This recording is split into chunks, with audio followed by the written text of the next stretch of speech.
Bayer Leverkusen were nearly perfect on the day. The way that they executed this match and the game plan. I mean, it's hard.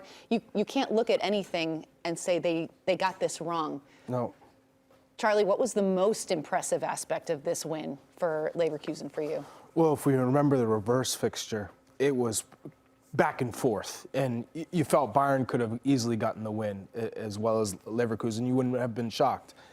But in this game, the fact that Harry Kane only had 18 touches because Bayer Leverkusen absolutely controlled the tempo of this game, and in particular down the left side, because Grimaldo and Hincapié were able to really just play between the lines. Hincapié had 8 passes into the final third. Grimaldo was very good at finding Xhaka. Xhaka would pull out into those little pockets. I was really impressed at how Leverkusen just dominated the game. Control. Munich had nothing. One shot. One shot for Harry Kane. One shot. 18 touches, and that's your most dangerous player. And for me, it was apparent that this is the title. This is Bayer Leverkusen's title. This win cemented the title for them. I was texting you during the game when Pavlovic and Goretzka were in the middle. They couldn't find forward passes, at least try to break lines.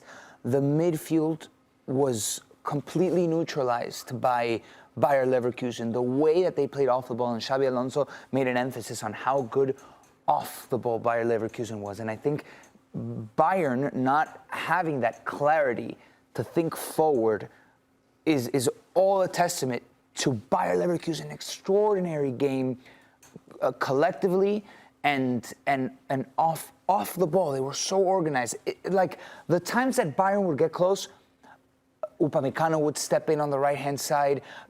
They would really try to go for the wings, but without any success, really. Sané dropping deep and him trying to dribble.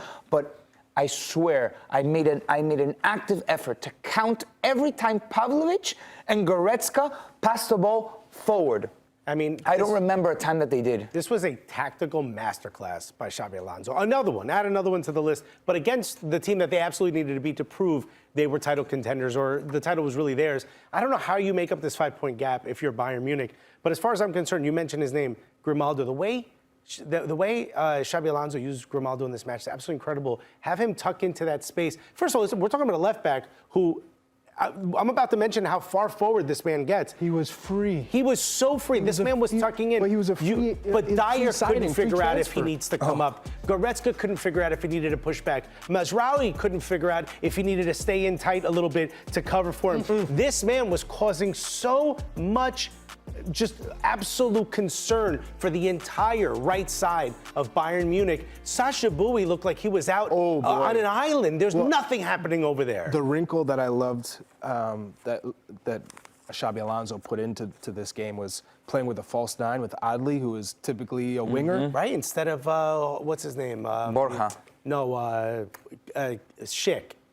Absolute incredible. So when you play with this false 9, now all of a sudden, you don't have to have someone who's stretching and being your typical hold-up player. He can drop in, he can pull outside. Fring Pong was also such an influential player for this side, starting on the bench. Unbelievable. To have Fring Pong come off the bench and come in and still contribute. Like, Xabi Alonso has pulled every lever, as we like to say in Barcelona. But not financial. Not financial, tactical lever, and it works out. Liverpool, if they can, get this man. This is the future. I mean, we know what type of player he was, and we know what type of manager what he's done with this Leverkusen side this term.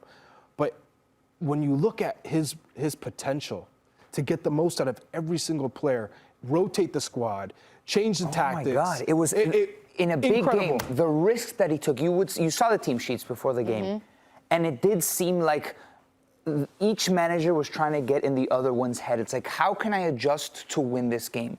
And you saw Xabi Alonso not only not go with Fring Pong, who was coming off an injury, trying to get back to 100%. Nonetheless, he was on the bench. He was at your disposition. It feels like Fring Pong, who's been your best right back the whole season, you play Fring Pong. He didn't. Hoffman, one of your best attacking midfielders, didn't play Hoffman. Obviously doesn't have Boniface. Obviously doesn't have Kusunu. The way that he was able to adapt and mold this team to get the most out of Bayer Leverkusen in this game was extraordinary. And on the other hand, Tuchel, there's so many questions to his decisions. Not only the midfield, the back line but was his center backs were so far apart. Sasha Bowie, who you recently acquired for 30 million from Galatasaray as a right back, he never played as a left back for Galatasaray. Never. And he played him at left back, and he wasn't good. It didn't, especially when you had Stanisic on the right, who hasn't played right back for Bayer Leverkusen, who's on loan from his parent club, ironically enough, scores the first goal. But the matchup there, when you got a Rafa Guerreiro on the bench, who is so good on the ball, does what Grimaldo does, tucks in, allows for build-up, gives you a little bit more oxygen when you're under pressure, when you can't find those outlets. Scored a goal. And then, no, this is the crazy part. When he subs him on, he played him at right back when you have Mazraoui, who often plays left back for the Moroccan national team.